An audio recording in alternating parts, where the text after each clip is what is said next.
What's going on, everybody? I'm not really sure if you guys are going to be able to hear me or not. I'm going to be making a quick Palantir video. But before I make the Palantir video, a lot of people have been asking me, yo, Adam, can you please show us the views and what everything looks like in Montenegro? And it's absolutely beautiful. So this is Montenegro. And unlike Croatia, their mountains are bigger. So the houses are only on the bottom. So we're on the boat right now. We're going out to the Adriatic Sea, which is bordered by all like former Yugoslavian countries. Really beautiful. So yeah, some people were specifically asking me to show them views compared to Croatia. And I just feel like Croatia, it has a lot more houses and villages on the mountain, while Montenegro has huge mountains, and then they have like villages. If you guys could see, you see like they have like villages on the bottom. All right, let's go back to Palantir. All right, I want to keep talking about Palantir. And the reason I keep talking about Palantir is that while a lot of companies claim AI, while a lot of companies claim innovation, while a lot of companies claim LLMs, while a lot of companies claim machine learning and artificial intelligence, they lack the capabilities, and they might talk a lot of shit, but they're not actually doing anything. And I'm going to give you two examples. Number one, C3 AI, which seems to be the biggest possible imposter, period. Hello, how you guys doing? The biggest imposter possible. And I'll give you another one, Snowflake, which I don't think is an imposter. I think they're a great company in their own right for what they specifically do. But at Palantir, they are not. And I'll explain to you. Palantir, in around June, had Palantir AIPCon 1, then they had Palantir Demo, and now they're about to have Palantir AIPCon 2. I posted it on Twitter. I don't remember off the top of my head, but you have people that are making demos for Palantir AIP, that they're actually using Palantir AIP, and they're going to be showing a bunch of demos and showing the people that are going to be in Palantir AIPCon. Just go on my Twitter, guys. I'm sorry, I don't want to give you verbal diarrhea. I just don't remember off the top of my head, but definitely I remember New York Stock Exchange is going to be showing a demo for the people in attendance of how they're using Palantir AIP, which is absolutely freaking crazy because I had no idea that they use Palantir, and a lot of companies that I never heard of. So not only does Palantir come out with this Palantir artificial intelligence platform, they have AIPCon 1, and now they're going to have AIPCon 2, and they said literally 30 different companies, 30 different companies are going to be there showing people how they're using AIPCon on a daily basis. I'm sorry, how they're using AIP on a daily basis. Which leads you to believe, Palantir doesn't just talk the talk, they walk the walk. They came out with this amazing technology. The amazing technology is really being used, and they're showcasing the amazing technology.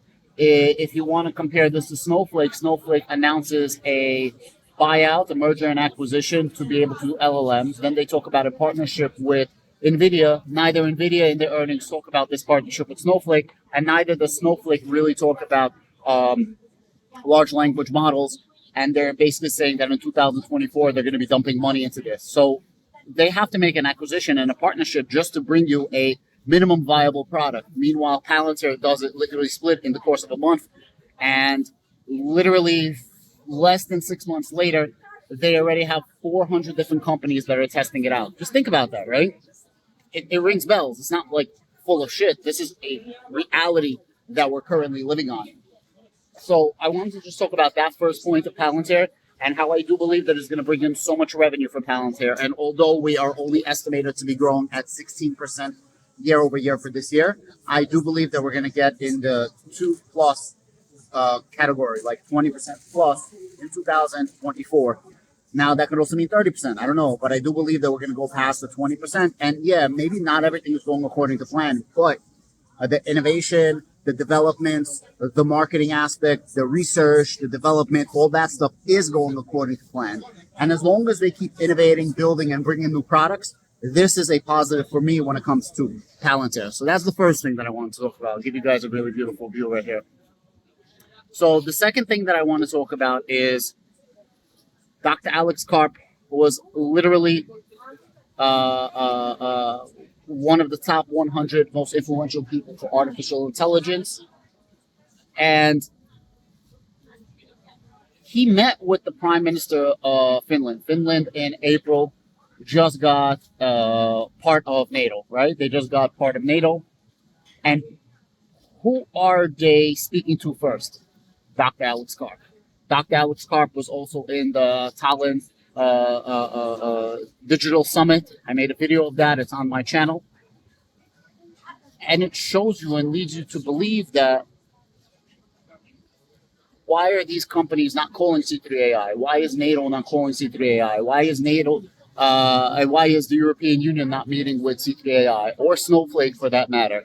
But all of these companies claim that they have the same capabilities of Palantir and even better. Like C3AI even has, they did it as an offering that you can use C3AI software to work on top of Palantir. But why would you need that when you could just have Palantir? It's absolutely freaking insane. The point is, guys, take every opportunity you can to research a company. Take every opportunity you can to do the due diligence on the companies. And you'll have a couple of options. You can buy the dip, you could do nothing during the dip, or you can sell on the dips. And it's up to you at the end of the day. For me, as long as Palantir keeps innovating, keeps giving these platforms, and keeps updating on stuff, I'm going to keep giving them more time. So I'm giving them 1 year from now to see if this artificial intelligence platform actually pans out. Because European Union and NATO is a massive, massive, massive market for Palantir, specifically what's happening in the war and geopolitical uncertainty and unrest right now. But on top of that, Ukraine is going to be huge, huge opening doors for them, right? And Ukraine could be a market as big as United Kingdom's for me personally when it comes to Palantir. So at this particular point in time, Palantir being around $15 a share, I know it dipped under 15 yesterday.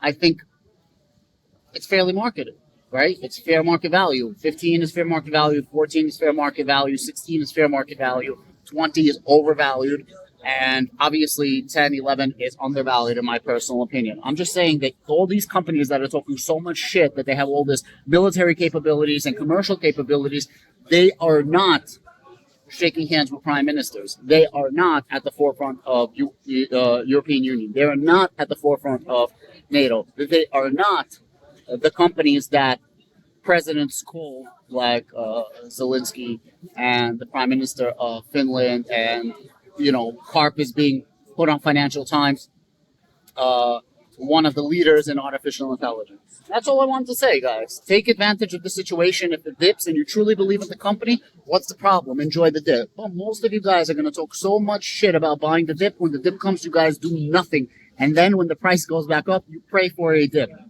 It's funny, right? I'll talk to you guys later. I'll see you guys in the next one. Thank you so much, and I hope that the audio is going to be good. If you guys want to check out the view,